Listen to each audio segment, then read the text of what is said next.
বাংলাদেশের সন্দেহে ধরপাকড় চলবেই। ভিন রাজ্যে বাঙালি হেনস্থা ইস্যুতে দায়ের হওয়া জনস্বার্থ মামলায় কোনো নির্দেশ দিল না সুপ্রিম কোর্ট। মৌখিক পর্যবেক্ষণে আদালত জানালো, এই মুহূর্তে কোনো অন্তর্বর্তী নির্দেশ জারি করলে সেটার সুদূর প্রসারী প্রভাব পড়বে। শীর্ষ আদালতের ডিভিশন বেঞ্চ সব রাজ্য ও কেন্দ্রের মতামত জানতে চেয়েছে। 8 সপ্তাহের মধ্যে তাদের হলফনামা জমা দিতে নির্দেশ দেওয়া হয়েছে। এই বিষয়ে আরো বিস্তারিত কথা বলবো। আমাদের সাথে রয়েছে আমাদের প্রতিনিধি রিমিক। দেখো, ভিন রাজ্যে বাঙালিদের হেনস্থার ইস্যুতে দায়ের হওয়া যে জনস্বার্থ মামলা সুপ্রিম কোর্টে ছিল, সেখানে কোনো নির্দেশ দেয়নি আজ সুপ্রিম কোর্ট। বিস্তারিত কি জানা যাচ্ছে? দেখো অনন্যা, গত প্রায় 1 মাস ধরে কিন্তু রাজ্যে একটা জ্বলন্ত ইস্যু হয়ে যেটা দাঁড়িয়েছে যে বাংলায় কথা বললে বাংলাভাষী পরিযায়ী শ্রমিক যারা অন্যান্য রাজ্যে কাজ করছে তাদেরকে আটক করা হচ্ছে। সেই সমস্ত রাজ্যের পুলিশ প্রশাসন আটক করছে এবং তাদেরকে বাংলাদেশি সন্দেহ করে তাদেরকে হেনস্থা করা হচ্ছে এবং এমনকি অনেককে পুশব্যাক করে বাংলাদেশেও পাঠিয়ে দেওয়া হচ্ছে। এই নিয়ে কলকাতা হাইকোর্টে একাধিক হেভিয়ার স্কোপার্স দায়ের হয়েছে। কলকাতা হাইকোর্টে সেই মামলা চলছে এবং সুপ্রিম কোর্টেও কিন্তু এই নিয়ে মামলা হয়েছে এবং সেই জনস্বার্থ মামলার আজকে শুনানি ছিল সুপ্রিম কোর্টে, যেখানে দাবি ছিল যে এই যে বাংলায় কথা বললেই বাংলাদেশি সন্দেহ করে ভিন রাজ্যে গিয়ে যারা কাজ করছেন পরিযায়ী শ্রমিক তাদেরকে আটক করা হচ্ছে, হেনস্থা করা হচ্ছে, কাউকে পুশব্যাক করে বাংলাদেশে পাঠিয়ে দেওয়া হচ্ছে।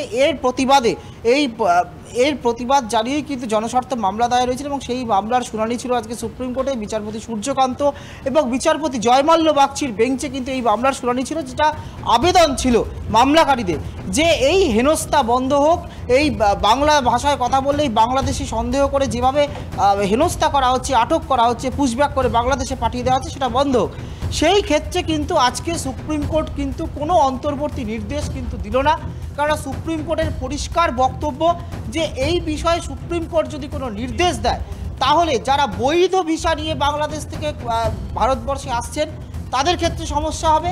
আবার পাশাপাশি সুপ্রিম কোর্টের এটাও পর্যবেক্ষণ যে যারা অবৈধভাবে ভারতে এসছেন এবং তাদেরকে আটক করার যে কাজ চলছে বা তাদেরকে জিজ্ঞাসাবাদের কাজ চলছে এবং সেই জিজ্ঞাসাবাদ সন্দেহভাজনদের জিজ্ঞাসাবাদ করার জন্য যাদেরকে সন্দেহ করে জিজ্ঞাসাবাদ করা হচ্ছে, আটক করা হচ্ছে, সেই প্রক্রিয়া যদি বন্ধ হয়ে যায় তাহলে যারা অবৈধ ভিসা নিয়ে এসছেন বা অবৈধভাবে ভারতে এসছেন তাদের ক্ষেত্রে সুবিধা হয়ে যাবে এবং পরবর্তীকালে তারা কিন্তু ভ্যানিশ হয়ে যাবে, তাদেরকে কিন্তু আর খুঁজে পাওয়া যাবে না। তাই এই কাজটা অত্যন্ত গুরুত্বপূর্ণ দেশের নিরাপত্তার জন্য এবং অন্যান্য ক্ষেত্রের নিরাপত্তার জন্য। তাই সুপ্রিম কোর্ট মনে করছে যে এই বিষয়ে সুপ্রিম কোর্ট এখনই কোনো নির্দেশ দেওয়ার প্রয়োজনীয়তা মনে করছে না। আবারও বলছি অনন্যা, যদি সুপ্রিম কোর্ট কোনো নির্দেশ দেয়, তুমি যে কথাটা বললে যে এর একটা সুদূর প্রসারী প্রভাব পড়তে পারে এবং যেমন দেখো তুমি একাধিক রাজ্য, দিল্লি আছে, গুজরাট আছে, মহারাষ্ট্র আছে, হরিয়ানা আছে, রাজস্থান আছে, এই সমস্ত জায়গা বা এই সমস্ত রাজ্যের পুলিশদের তারা কিন্তু বাংলায় কথা বলেই বাংলাদেশি সন্দেহ করে হেনস্থার অভিযোগ উঠছে এবং সেই ক্ষেত্রেই কিন্তু এবং তাদেরকে পাকড়াও করা হচ্ছে এবং সেই ক্ষেত্রে কিন্তু কোনো বক্তব্য তাদেরকে শোনা হচ্ছে না, যাদেরকে আটক করা হচ্ছে এমনটাই অভিযোগ। তাই আজকে কিন্তু সব ক্ষেত্রের আইনজীবীরা, সব পক্ষের আইনজীবীরা উপস্থিত ছিলেন না। তাই এ বিষয়ে সুপ্রিম কোর্ট আজকে কেন্দ্র এবং যে সমস্ত রাজ্যে এই ধরনের অবস্থা হচ্ছে বা যে সমস্ত রাজ্যে এই পরিযায়ী শ্রমিকরা গিয়ে কাজ করছেন সেই সমস্ত রাজ্যের বক্তব্য কিন্তু বা তাদের অবস্থান কিন্তু সুপ্রিম কোর্ট তলব করেছে এবং পাশাপাশি কেন্দ্রের থেকেও কেন্দ্রের অবস্থান এবং কেন্দ্রের বক্তব্য কিন্তু সুপ্রিম কোর্ট তলব করেছে। এবং বৃহস্পতিবার সেই মামলার শুনানিতেই যেটা তোমায় বললাম যে শীর্ষ আদালতের যে পর্যবেক্ষণ, সেখানে বলা হচ্ছে শীর্ষ আদালত যেটা বলছে যে যেসব রাজ্যে এই পরিযায়ী শ্রমিকরা কাজ করছেন তাদের সম্পর্কে জানতে চাওয়ার অধিকার রয়েছে সেই সংশ্লিষ্ট রাজ্যের। অর্থাৎ রাজ্যের শাসক দল, আমাদের রাজ্যে যে শাসক দল তৃণমূল কংগ্রেস এবং শাসক দলে চালিত সরকার আমাদের রাজ্যে, সেই সরকারের মুখ্যমন্ত্রী মমতা বন্দ্যোপাধ্যায়, শাসক দলের সর্বভারতীয় সাধারণ সম্পাদক অভিষেক বন্দ্যোপাধ্যায় এবং শাসক দলের নেতা নেত্রীরা এই নিয়ে আওয়াজ তুলেছেন। কেননা দেখা যাচ্ছে বীরভূম, মালদার একাধিক পরিযায়ী শ্রমিকদের এইভাবে কোথাও উড়িষ্যা, কোথাও রাজস্থান, কোথাও দিল্লিতে আটক করা হচ্ছে।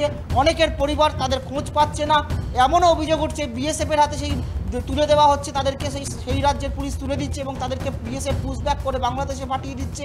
ফলে এই যে অভিযোগ, ফলে এই সমস্ত রাজ্যের সকলের বক্তব্য, যে সমস্ত রাজ্যের বিরুদ্ধে এই অভিযোগগুলো উঠছে তাদের বক্তব্য কিন্তু আদালত সুপ্রিম কোর্ট আজকে তলব করেছে। পাশাপাশি কেন্দ্রের বক্তব্য কিন্তু তলব করেছে এবং এই মামলা চলবে। তাই এই যে জিজ্ঞাসাবাদ বাংলায় কথা বলছে বা বাংলাদেশি সন্দেহ করে গোটা দেশে যে একটা ধরপাকড় চলছে, যে জিজ্ঞাসাবাদ চলছে, সন্দেহভাজনদের জিজ্ঞাসাবাদ করাচ্ছে, সেই প্রক্রিয়ায় কিন্তু আদালত হস্তক্ষেপ করলো না, সুপ্রিম কোর্ট হস্তক্ষেপ করলো না।